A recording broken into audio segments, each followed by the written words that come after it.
Hi everyone, in today's video we're going to be looking at doing some work with smart motorways. Now I know I've done videos on smart motorways before, but this is a little bit of a different take on it, as you'll see shortly. I'm doing this video in support of National Highways. They've currently got a campaign to spread awareness because there's plenty of people on the roads who don't understand how smart motorways work, and they're not as bad as everyone thinks.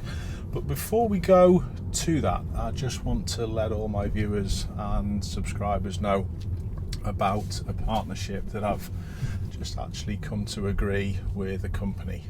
It's a dashcam company, and this actually happened because of my links with VFO. I think most people understand and know that I've run VFO dashcams for a number of years, and VFO have been brilliant. They've even supplied the camera, this A139 that I've got in my Tesla, and they've supplied the other one in my Golf, also the T130.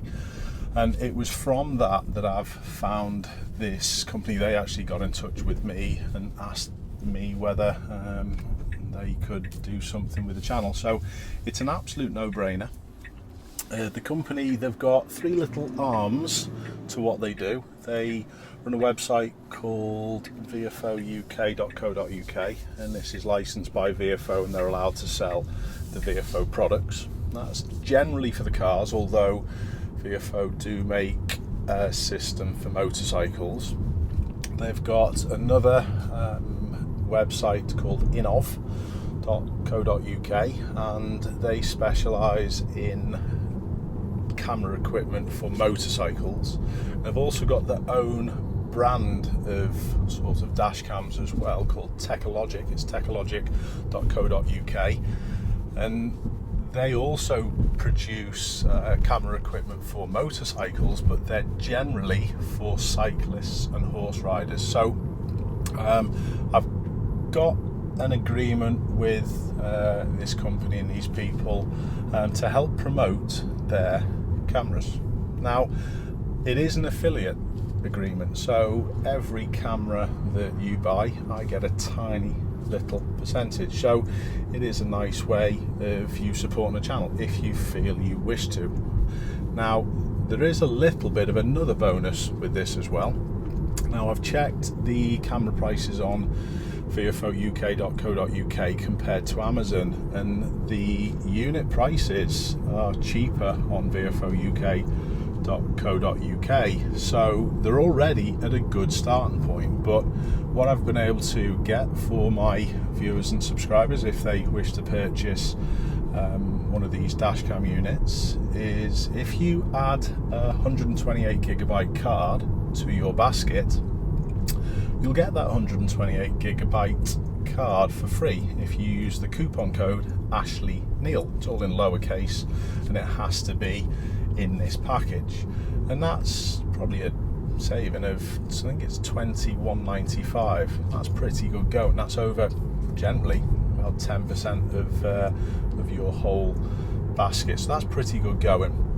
Like I said, they've got a good starting point compared to the prices on Amazon as well. If you want a bigger card, that's also fine. If you want the next size up, the 256GB card, unfortunately you don't get a free one, but you do get a half price one, again using it in exactly the same way. Add the card to the basket and then use the coupon code AshleyNeil, all in lowercase. This free memory card offer can be used against any product on the VFO range, and with the K3 and K5 units from Inov, and on the DC1 and XV12K units from Techologic. Please do check them out. Please support this channel. If you're thinking of buying a dashcam, I honestly don't think you'll find a better deal than what we've just put out and what we've just talked to you about. So please do check them out. Now let's get on with the video. It's the first time everyone's going to see my better half. Let's crack on.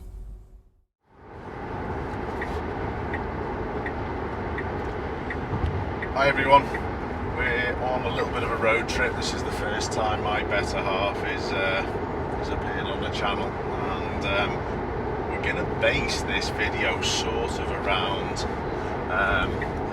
knowledge. This is Liz, by the way, she's the boss. Now, what we're going to do is we're going on the Smart Motorway. We're heading down to London for a little bit, for a few days, and Smart Motorways, they're not something that you drive on much, Liz, are they? No, not at all. Have you ever driven on a Smart Motorway? It's been a few years since. I know we've gone different places and you've come back. I think you probably have, but I don't know. No, I haven't driven on a motorway on my own for years. Okay. So, what would you say your knowledge is like? I'm just going to turn cruise control off for a second. What would you say your knowledge is like on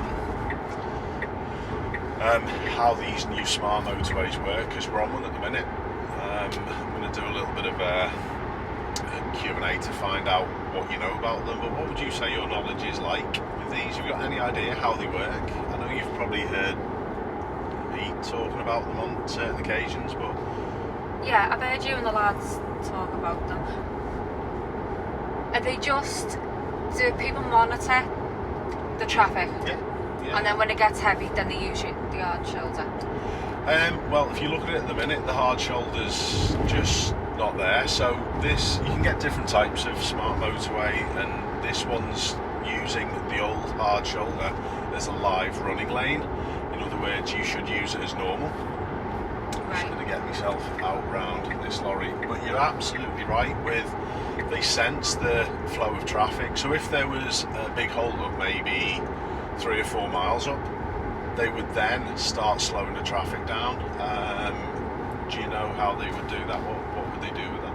Isn't that just the signs that are on the gantries? Yeah, cool, no problem. So that's easy enough. Apparently there's many different ways that they actually monitor the traffic. I don't know it 100% exactly how it works. And that could be something that we're going to be able to see in the near future, everyone. I am trying to organise a visit to a control centre, and that's ongoing, so you'll have to leave that one with me, but we're going to go and try and visit there and find out a little bit of how these smart motorways work. So as you can see, we've got these 4 lanes. Lane discipline, I find, is a big problem on all motorways, but smart motorways are a big deal. Do you think that we haven't got a hard shoulder?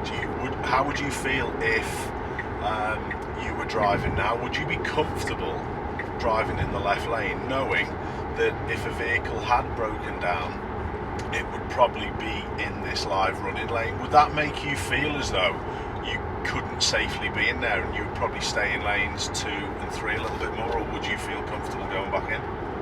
No, it'd be alright. I mean, right. Other cars are in there, so if there was anyone stopped, you'd see people getting out, so you'd know. Yeah, absolutely. And that's one thing that I always say. People moan about these smart motorways, but it's not really the smart motorways or infrastructure, it's the person driving. Now, we've just gone past one of the safety areas on the left. Have you got any idea how far apart that they are? No, but surely there's signs to it. Yeah, they reckon they should be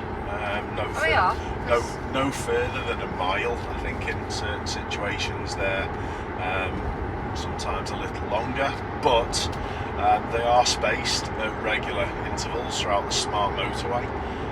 So what would be your procedure then? What would you do if you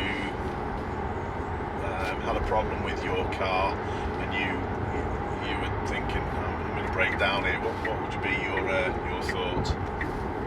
Well, aren't you supposed to try and make it to the next little cutout?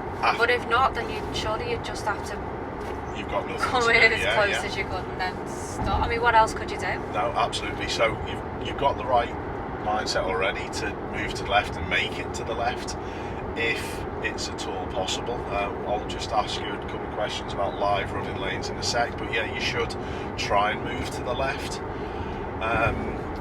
yes, try and get to one of these areas, and it might be an idea. I'm always going on to people about not using hazard lights, but do you think hazard lights would be a good shout if you're in that situation? I thought you had to. Yeah, you should do. Yeah, that's the proper use for them if you are going to be an issue. So notice as soon as that lorry moved out, I'm constantly checking and seeing whether I've got an escape route. I'll just hang on from asking Liz a couple of things in a sec. I just want to talk about one thing I just mentioned before about it's not the infrastructure that's a problem, it's the actual people and the human element. Because people follow way too close, they then can't see any issues further up the road. And I'm sorry to pick on lorry drivers. Lorry drivers use a lot of the worst for it, travelling way too close to try and get in the slipstream of the lorry in front to save that little bit of fuel. I know fuel costs are ridiculous, but you cannot forego safety. Being further back gives you a much better view, and if there were any issues a bit further up, I'm constantly knowing who's around me. I've got escape routes and I can see as much as I can. There's a lorry that's just moved out, probably about 200-300 yards up ahead, and I know I've got time to go into lane 2 before that camper. There's no in the world I'm going to close this space down as well. So yeah, Liz, these areas on the left hand side, if you were to break out, break down, what would you do when you're there? Any idea? Just phone for the emergency services, because they have little phones, yes. Yeah, use those phones as opposed to your own, absolutely, because they'll know exactly where you are then. Now, the best thing I'd do is just, let's be honest, ring you. Ring me, yeah. Gosh, absolutely. But that's probably not the right thing to do. You probably ring the people. I think that they're linked directly to National Highways, and then they can direct you to what service you actually need. I might be wrong about that, to be honest. I've not ever broken down. Don't worry, tempt fate, touch wood. I've never broken down, and I've never had to use these phones, so I think they're still linked. They used to be linked directly to the police, but I think it's National Highways now. Which side is a good question. Which side of the car should you get out if you're in one of those areas? Left side, yeah, cool. And where should you sit? Behind the barrier. Behind the barrier, yeah. What if you felt unsafe getting beyond the barrier? And that might be a possibility in certain situations. What would you do then? I just thought you could always just get over the You should if you can. But to be honest, say for example you're in really poor weather, you haven't got a coat with you, and you're going to get out and probably get hypothermia because it's snowing or something like that. That's not good if you've got to wait outside, maybe for half an hour or an hour, for someone to come and get you. Stay in your car, seatbelt on, and honestly, you're tucked out of the way. So it's less of a risk than it would be if you were stopped on a hard shoulder. But you're right, you should try and get out and go behind a barrier. Yeah. What would happen then, say for example, you got your car going again? Should you try and merge back into traffic yourself? What should go on? Am I supposed to pick up speed and then merge? Yes, on a hard shoulder, but on these areas, on these hard shoulders, on these safety refuges, no, you should actually call the phone, and then National Highways will then organise maybe a traffic officer. We've just seen one on the bridge a little bit further back there. They'll organise a traffic officer to maybe get to you, and they'll maybe even shut off a lane, this left lane, with the temporary signs to allow you then to emerge safely. I did not know that. Cool. But yeah, there's different types of smart motorways as well. Sometimes you'll get these lanes here that will be an active live running lane like we've got. Sometimes they'll be at different times of the day, and it might be for example, there's a stretch a little bit further up that we're going to be using that it then shows you on these signs that that left lane is then heading off at the next junction, so you might have to get in and out of that depending on the direction that you're going, so you've got to keep an eye on the signs. Right. So this is never used as the hard shoulder, then this is always just running? It's a running lane, okay. Yes. You'll get different types, that sometimes it might still be used as a hard shoulder and then sometimes it might be used as a live running lane, but like this, it's a live running lane all the time, and it's just managed by all these information signs and all the sensors that go on. Right. There is one added important thing that we weren't able to discuss, and it's when you see a red X in the lane above you. And as you can see, there's one in the left lane now. The jitteriness is only down to the camera frequency, but it is solid and you shouldn't ever drive in that lane. Right. What would you do if you couldn't make it back to the left hand side and into one of these sort of breakdown zones, the yellow areas or the orangey areas? What would you do then? If you couldn't make it a couple, there's not much you can do. No, so your car breaks down, you're in this lane here now. What goes on? I've got no idea. Hazards on. Hopefully people aren't following too close like the black van is to the red lorry a little bit further up. And hopefully people see you, and that for me is the danger, but that's not a danger with smart motorways. Could that have happened on the old style motorways? Well, yeah, absolutely. So all I'm asking you that for is just to get the message across to all the viewers to say, well look, people do moan about these smart motorways, but it's no different than it's always been. If you were to break down in a live lane, you're going to break down, doesn't matter what motorway you're on or road you're on. 100%, absolutely. So you would put your hazards on, you'd stay in your car, you'd keep your seatbelt on for pretty obvious reasons, I think. And what would you do then? Would you try and get out? You'd have to just bring how could you get out on a motorway? You'd have to stay where you are. Absolutely. So you're safer in your car, although you're a sitting duck, you are more protected in your car as opposed to trying to get out. Absolutely. If you've got your phone with you, what do you then do? Ring the police. Ring the police, 100%. So your knowledge is actually pretty good, to be fair. Would you say it's pretty much common sense though what to do, or is that just because you're in a house, house full of two driving instructors and it's constantly something that's being talked about? Even now we're on a trip away to London and I'm still doing a video and I'm still talking about blasted driving, but your knowledge was pretty good. Do you think you've just used your instinct with that and just common sense? No, it's because I'm old. It's because you're old. You're not old.